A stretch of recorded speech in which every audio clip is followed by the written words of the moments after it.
Day 32, part two. So so then as I'm talking to this person, oh yeah, the reason, okay, this he owns he does flotation therapy, like the sensory deprivation tanks, and I've been interested in that for years. Like when I used to live in Boulder, I heard about it a lot, and actually it was weird that I never went because it would have been very easy, but it was just kind of one of those things I just hadn't done yet.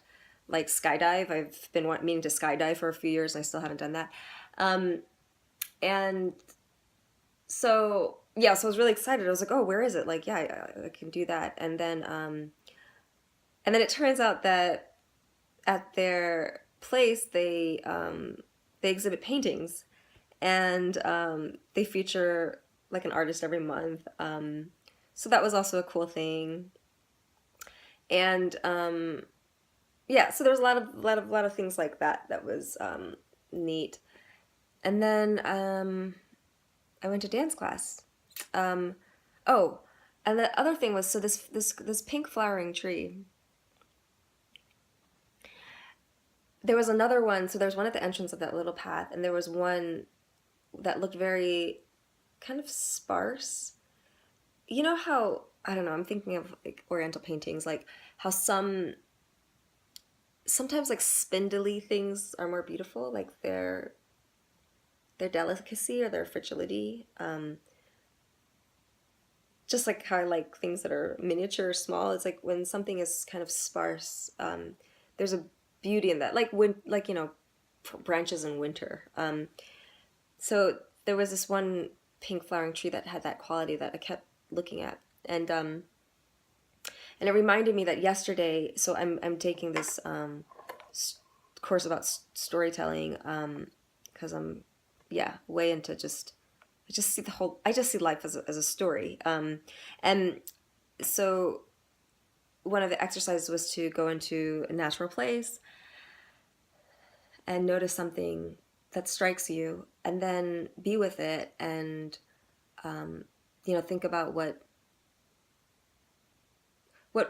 what cycles of life it had to go through to be what it is now, and then to reflect on it and maybe personify it, and it can become a character one day in a story.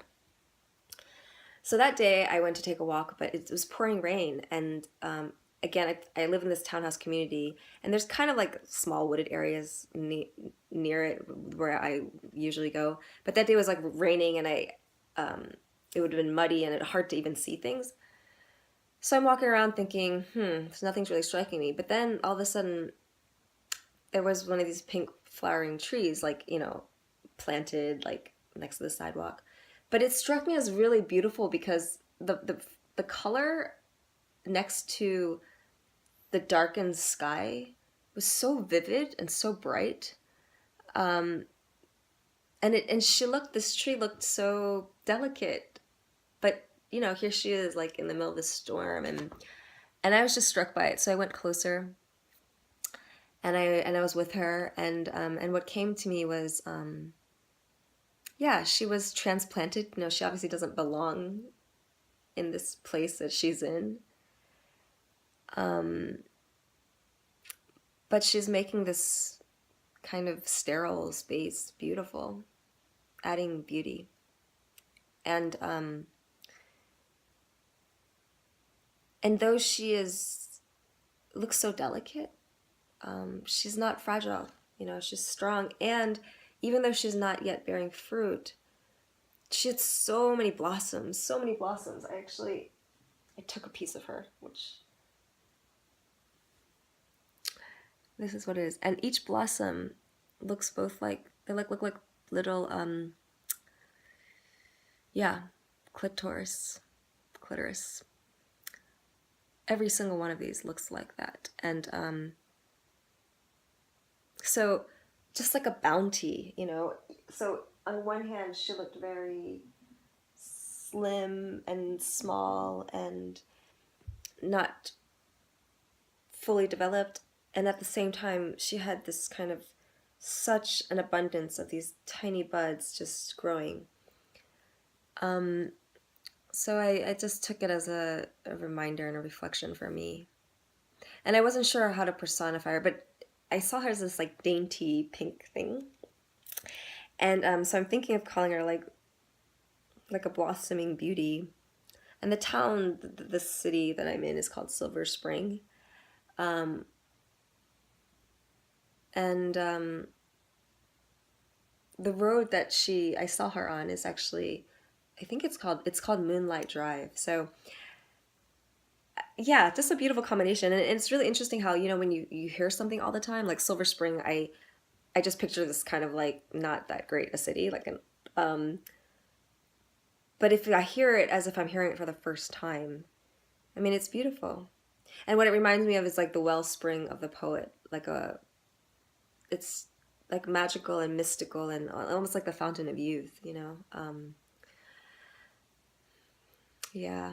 And oh, like I remember someone pointed out, an old friend of mine pointed out one time that he loved the word skyscraper. And that was another one of those moments where I was hearing it for the first time. Like I just say the word skyscraper, I'm not actually thinking about what it means. And it's like, oh wow, this structure that's scraping the sky. I mean, it's a very powerful description. Um, and I'd never heard it before, even though I say it all the time. So, um, um,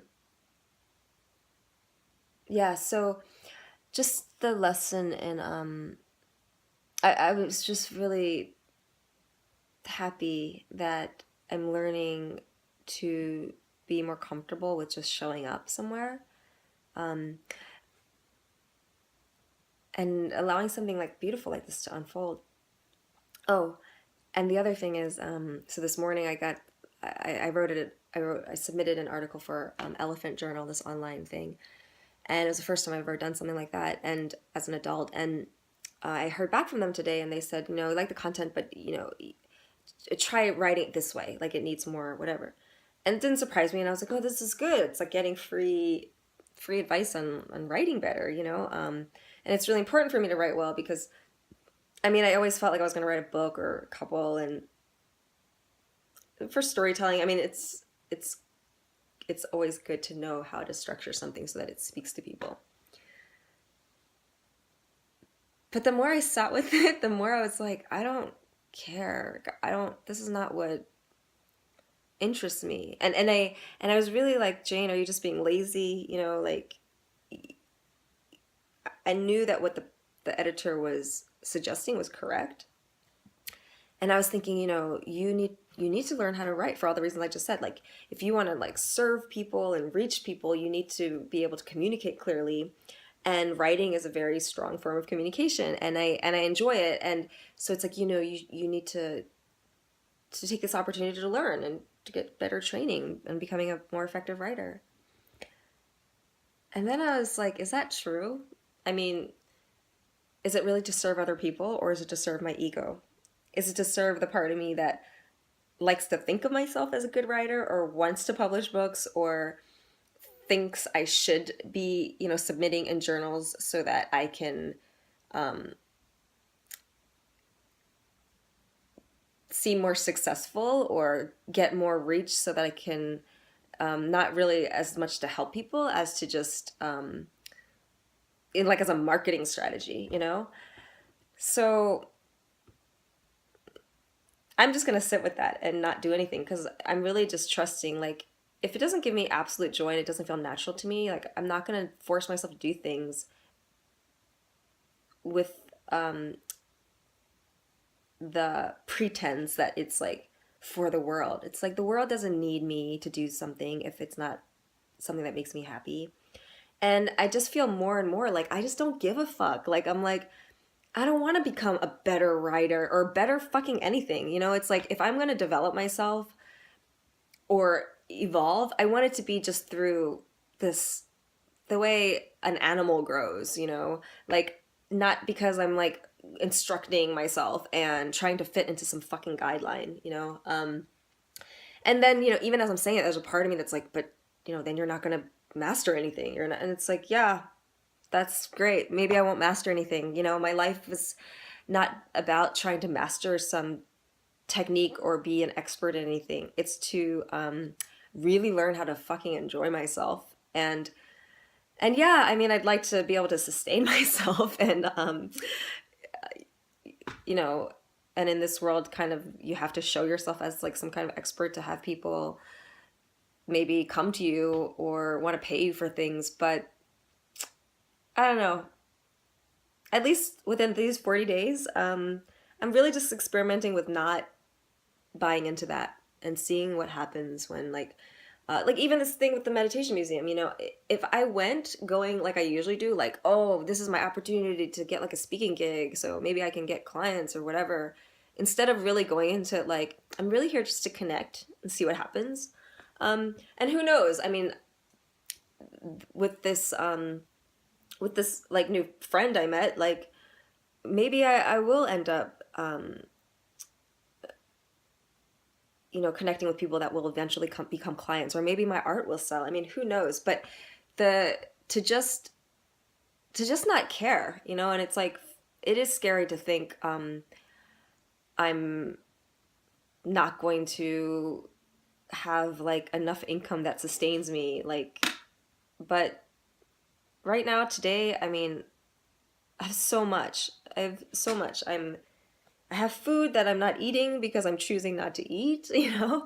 Um, I take fucking dance classes. I take walks in around amongst flowers. Like, I have this fucking phone, even though it's running out of memory, to do these videos. I have friends that tell me that I make them feel good. I mean, this is, uh, yeah. There's nothing to worry about today, right now. So, yeah, letting it go, letting it go. Ah, and the card I picked today was Aphrodite. Uh, Awaken the goddess within you through dance, self-care, and appreciating your divinity. Yes. Oh, I'm wearing green today and she's wearing green. The forest was so green. Bye.